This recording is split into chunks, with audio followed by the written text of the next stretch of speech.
Live from Asmara, this is ERi-TV English News broadcast for Tuesday evening, 25th of August. The time is exactly 10:30 p.m. Good evening to you, and here are stories making headlines today.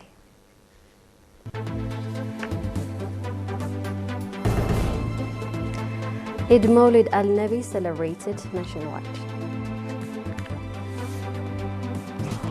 Contributions made towards augmenting National Martyrs Trust Fund. U.S. unveils massive new sanctions to cripple Iran's economy. And France and Saudi Arabia agreed to own $7 billion theme park project near Paris. Great to have you with us. Proceed with that for report. Eid Mewlid Al-Nebi, marking the 1448 Hijri year, was celebrated colorfully across the country today, 25th August. The ceremony at Al-Khulafa Al-Rashidin Mosque was attended by ministers, senior governments, and PFDG officials, members of the diplomatic community, leaders of various churches, and a large number of faithful. Hajj Mohammed Said Bashir, chairman of the Islamic Awqaf of Asmara, gave an extensive briefing on the historical significance of the holiday. He also commended those who participated in the contributed to the colorful event.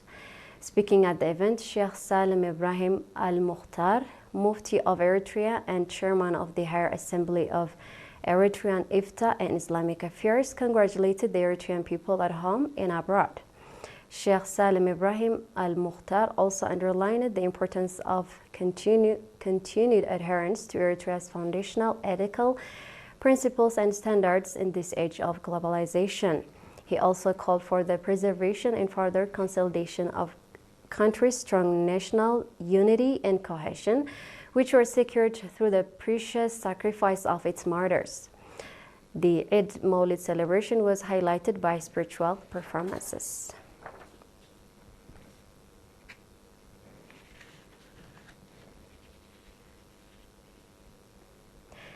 The Ministry of Labor and Social Welfare reported that contributions had been made towards augmenting the National Martyrs Trust Fund and supporting families of martyrs. Accordingly, nationals residing in Kassala, Sudan, contributed 10,000 nafa towards augmenting the National Martyrs Trust Fund. Likewise, a national from Katrineholm, Sweden, who wished to remain anonymous, contributed 12,000 nafa. The Eritrean community in Mannheim, Germany, contributed 4,230 euros. Nationals in Gothenburg, Sweden, contributed 64,000 kroner. Ta'amrat Maswati and Shawit Maswati contributed 50,000 nafa in the name of their late father, Maswati Gabrahewet Woldu, and Ephraim Na'amman and Hezbawit Brahana contributed 720 euros in support of families of martyrs.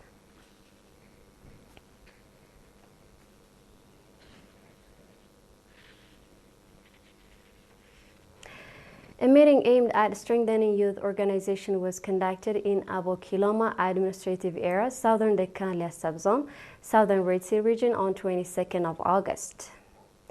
Mr. Mohammed Idris, head of the National Union of Eritrean Youth and Students in the subzone, said that the objective of the meeting was to enhance the overall awareness of the youth and enable them to participate actively in national affairs and in implementation of union's programs.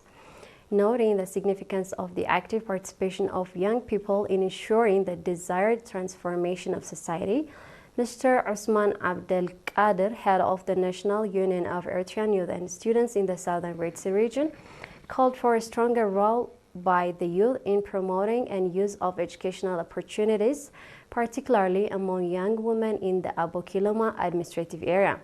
Commending the efforts being exerted to organize the youth and raise their awareness, Mr. Ali Burhan, administrator of the area, expressed the administration's readiness to play its part in supporting the efforts of the union branch. Ms. Ababa Habtom, head of the preschool service at the Ministry of Education, reported that as a result of substantial investments made during the 2024-2025 academic year, the number of preschools nationwide increased by more than 240%. Mrs. Ababa went on to say that the number of preschools increased from 828 to 2004 during the 2025-2026 academic year. She also said that preschool's enrollment increased from about 65,000 to 128,500. Capacity building training programs are being organized for preschool teachers in all regions of the country, and teaching materials are being prepared in all the country's languages.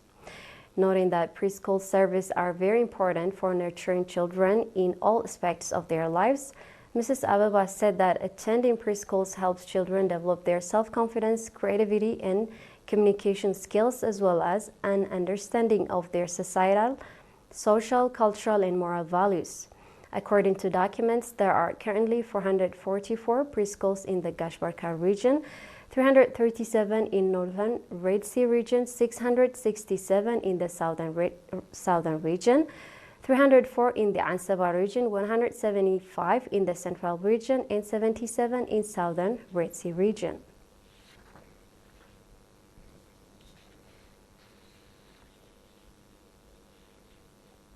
Those were updates on our domestic issues. Global matters follow as we come back.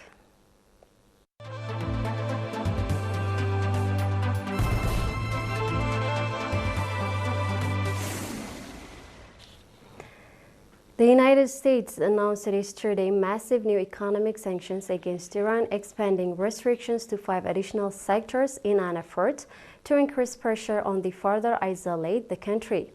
According to a notice published by the Treasury Department's Office of Foreign Assets Control, the sanctions are now extended to Iran's aviation, digital assets, gold, shipping, and technology sectors. It also said that the United States would suspend multiple general licenses related to Iran, covering certain educational activities and services, personnel, remittance, and sports and academic exchange. U.S. Treasury Secretary Scott Bessent warned that Washington is no longer acceptable to operating in the gray space of this conflict and threatened to move unilaterally through Treasury authorities if some countries do not cut financial ties with Iran. The latest measures represent a significant escalation in the U.S. pressure on Tehran as President Donald Trump's administration continues to pursue what it described as a policy of maximum economic pressure.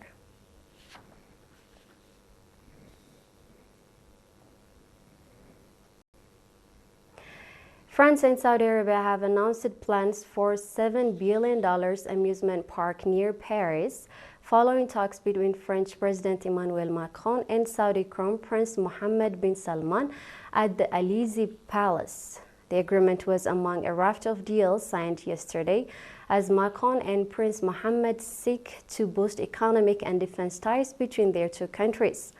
Macron also called the project extraordinary and said it would create a new global destination on the scale of Disneyland Paris. He thanked Saudi Arabia for their trust in French talent, framing the investment as a win for his Choose France drive to attract job-creating foreign capital. The project stemmed from discussion between Macron and Prince Mohammed in December 2024 in Riyadh. The other agreements signed in a ceremony attended by the leaders span energy, artificial intelligence, aviation, finance, transport, and health. According to reports, the Saudi Arabian defense market is a significant market for the French defense manufacturer as Saudi Arabia looks for new strategic partners.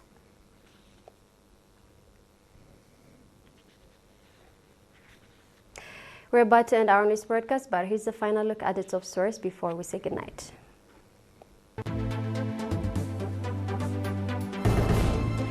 Eid Mewlid Al-Nebi celebrated nationwide. Contributions made towards augmenting National Martyrs Trust Fund.